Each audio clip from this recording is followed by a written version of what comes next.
And so like, I don't know if you went directly into freelance, but like, when did you know that it was your time? I treated it because, at a certain point in time, I became very frustrated. I was like kind of over it. Yeah. And I was like, you know what? I had to keep like positivity first, right? Yeah. So I'm like, this job is affording me my rent, my bills, my all these things. But I knew I wanted to go freelance. So what I actually used to do is I was freelancing while I was working because I was working in the airport, so my days off were during the week. So I used to assist makeup artists. I started to work with Kabuki, so I was on big fashion sets, big beauty campaigns with him during the week. If I had to, get a little doctor's note, I used to do that, but to an extent. Yeah. I was freelancing in between. And then I had a mentor, actually. Love her, Miss Linda. I was like planning to, listen, I'm a Capricorn. I write things down and I like to plan. But I was like, okay, I'm going to give myself a year. I'm going to write down all the things that I need to do, what I need to save for. And I planned to leave my job in a year and I left it in 3 months. Wow. Because of she was amazing. She helped me kind of just believe as well and also give me tangible things to do. Because you can't say you want to leave a job and just say you want to leave a job. Yeah. What does that mean? Like, Yeah. what is your bill? Like, how much your bills are? What do you need? Like, what do you have an emergency fund? So I started to save up for my rent and things like that. And eventually I was like, okay, I got to go. Yeah. Because then eventually I started to work with Sir John at the time. I was assisting a couple other people. Yep. And then they're asking me to travel. And I'm like, And then I went to work today and my friend was like, why don't you just leave today, girl? And I was like, she's just like, just go. Just go. And I was like, okay. Yeah. You're like, okay, bye. Yeah, I was like, I gotta go. Wow. Yeah. Wait. So I think a lot of people hear, like, a lot of people who are in a successful position right now, like you hear a name like Sir John that you were assisting him, or Kabuki, or like these, and there are a lot of other people that you probably were assisting at the time. How were you getting those assisting job? Like, because I mean, listen, social media has obviously become part of the landscape of like people getting jobs. Like people sometimes are just DMing people, but like, how were you even finding those opportunities? Because I see a lot of questions on makeup artists, and you probably get them a lot. Is like, how do I get an assisting gig? Or are you looking for an assistant? And so I think that's really common, and you get those big names, and you're like, how did you get that? You know what? When you are trying to reach out to someone to assist or, just for an opportunity, you kind of have to offer value. So don't just be like, oh, I would love to assist you. I want my career to be like yours, or I want to do what you're doing. Like, you want to make that, even if you're sending out 10 emails, you want to make sure that you make that person feel like you love their All work. about them. You know what I mean? Like, hey, Bethany, I love that pink skirt you wore 3 weeks ago, whatever it is, right? And then offer value, like, hey, I can help you reorganize your kit. I can help you Because at the end of the day, sometimes it doesn't matter if you could do makeup. Do you know set etiquette? Can I have you around celebrity clients? Are you going to get there on time? Are you going to be helpful? Are you going to be able to read the room? It's not really about actually doing makeup. Yeah.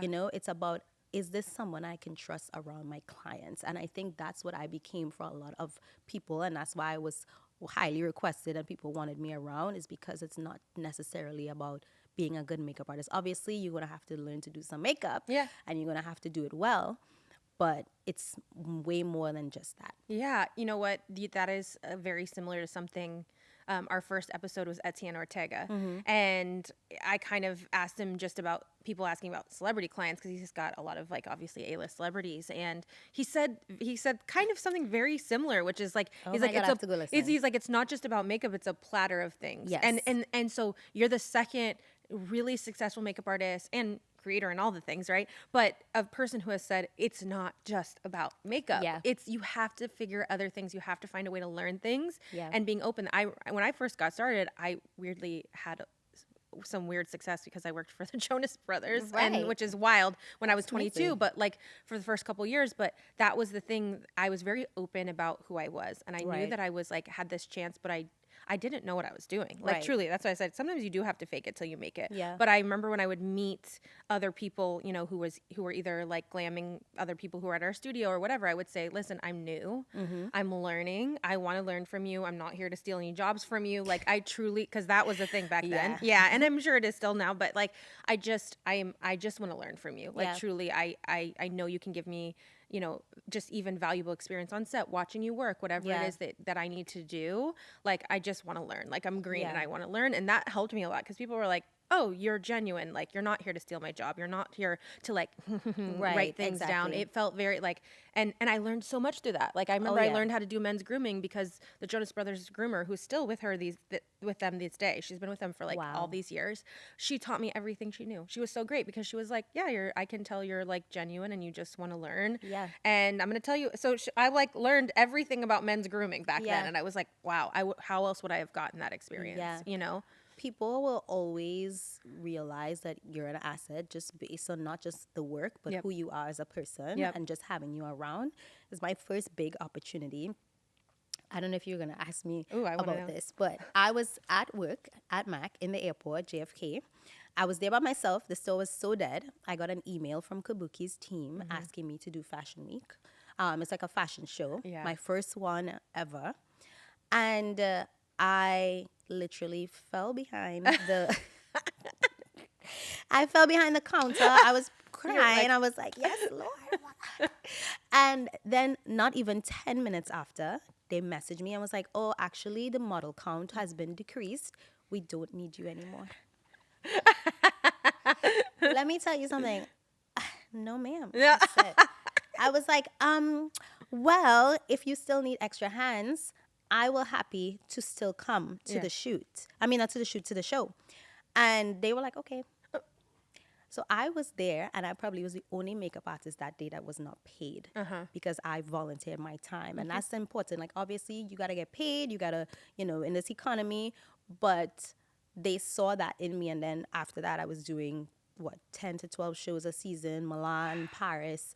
Like, so for me, it was just like, you have to put yourself in those situations, and you also have to like put yourself out there, and it's not necessarily always about the coin at that moment, Yeah. right? Because obviously, like, I mean, I feel like this might be a controversial topic, but there are certain things that, if I'm going to bring you in a space, like, okay, let's say I'm going to bring you on a team and I'm going to have you on all my jobs, we're going to have to vibe at first. Yes. We're going to have to see how this goes. Yes. Because at the end of the day, if I have my celebrity client, Bethany, I can't leave, somebody like, Yeah. that I don't, necessarily know what's going to happen. Yep. So, and that's the thing. People hold their clients very tight to their chest because at the end of the day, this is people's livelihood and their income. It's not just For sure. like for cutesies. Well, and I think like what I've learned is once you get in with someone and you do earn that trust, they will give you their clients. Yes. Like like to Yes. do, right? Like some of the like biggest opportunities people have gotten were from someone that they assisted. Absolutely. Like I've heard like a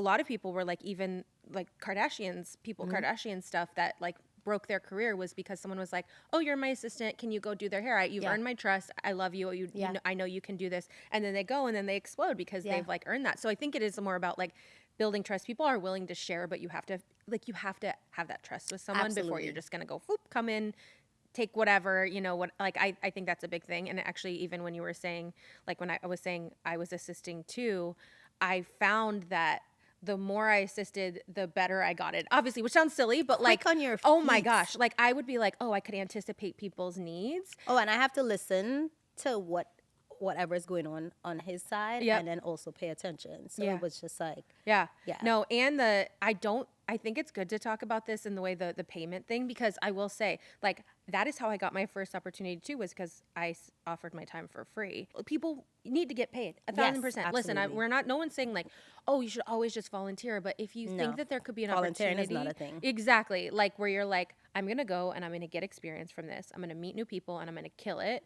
And I'm Yeah. going to make something out of this opportunity. That might be your time to do that one thing Exactly. that one time. Right. And then the next time you're like, no, I already showed you what I can do. And now I want to Exactly. get paid. Time to pay. Yeah. So I do think it's like good to call out that there might be opportunities that might pop up that Yeah, are you got to use your discernment. worth more than money, right? Yes. You're gonna get a value from it that might not be monetary, but it is gonna be experience or Exactly. connections. Yeah. So I think as an assistant specifically, that's like a Yeah, great, and even with like Fashion Week, yeah. you're not making a lot of money But being you did backstage. Fashion Week, yeah. But you're backstage with some of the biggest makeup artists. I've keyed my own show before, and then it's different. Some people don't like it, but backstage Fashion Week is not where you're gonna become Yeah. a million. No. You're doing cool stuff, and you're seeing cool people, and you're doing If like you have interesting people glam. like Pat McGrath and Yeah. Dan Kendall and like these people checking your work and you're learning, then that opportunity it's obvious you still want to get paid, but Yeah. yeah. Oh my gosh, you mentioned Sir John, and I know that you worked with him, and obviously a lot of other big names, but I love Sir John. Like, I think he's amazing. He also like kind of co-hosts a podcast as well called Naked Beauty Oh, yes. Podcast, and I love him. I listen to him on there too, and but like I'm sure that kind of experience, like you said, is like invaluable, at least just to be able Absolutely. to see them working. All right, so you mentioned Fashion Week, which is a really cool thing, and actually something I don't know a ton about. I know a lot of beauty, but Fashion Week I've never been exposed to, actually. So do you have any like fun facts about Fashion Week that you can share?